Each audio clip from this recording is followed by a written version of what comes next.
ولې مقام ولې خدای پاک ورکړو د شهادت مقام دی او هر وخت په د شهادت دغه م کوو او موږ په ده فخر کوو.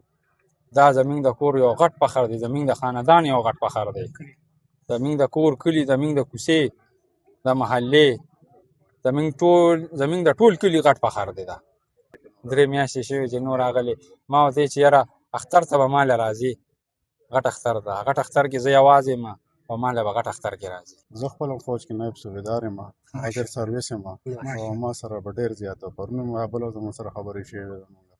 بس هسې مذاق هم کولو، بس دا الله تعالی ولې غټه رتبه ورکړه چې شهادت دا ډېره غټه رتبه، موږ پرې فخر کوو. نن موږ ستاسو په وجه محفوظه یو، د دې فوجي په وجه موږ محفوظه یو. بیا چې دا خلک راشي یا لونډې لپاړې پوچ پسې خبرې شروع کړي، دغه ټایم کې ورته څه احساسات؟ نو احساسات خو داسې وي چې د انسان زړه خفه شي که نه. دا دوی په کور باندې خپله نه راغلی، د انسان باندې چې کله خپله راشي بیا ورته پته لګي چې په موږ باندې څه تېرېږي. او چې څوک فارغه ناست هغوی هم دغه سوچونه کوي چې دا تیار وخوړه او دوی دا چل کړي، دا چې دوی نن زموږ په ځای نو دوی ته به پته لګېده چې دا به څه کېږي، انسان باندې څه تېرېږي. هر وخت تاسو مرګ ته ځان تړلی؟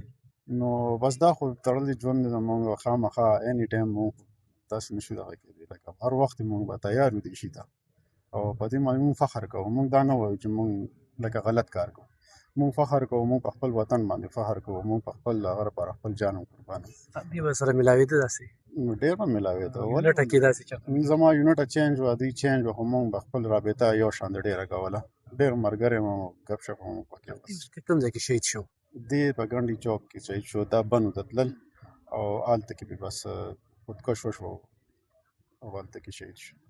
دلته کې موږ له چې د دې شهید په وجه باندې د بلال جان په وجه باندې زموږ د علاقې له زموږ د چرخدې له چې خدای پاک عزت ورکړو، زه د دې ټولو ملګرو د زړه کومې نه شکریا ادا کوم. خصوصي توګه باندې د آرمي چې کوم ملګري راغلي وو هغوی په وجه باندې موږ په خپل کورونو کې په خوشحاله باندې او خوب راغت زندګي تېرو. نو هغوی د شکریا ادا کوم، د پولیس فورس والا، د ټریفک والا شکریا ادا کوم.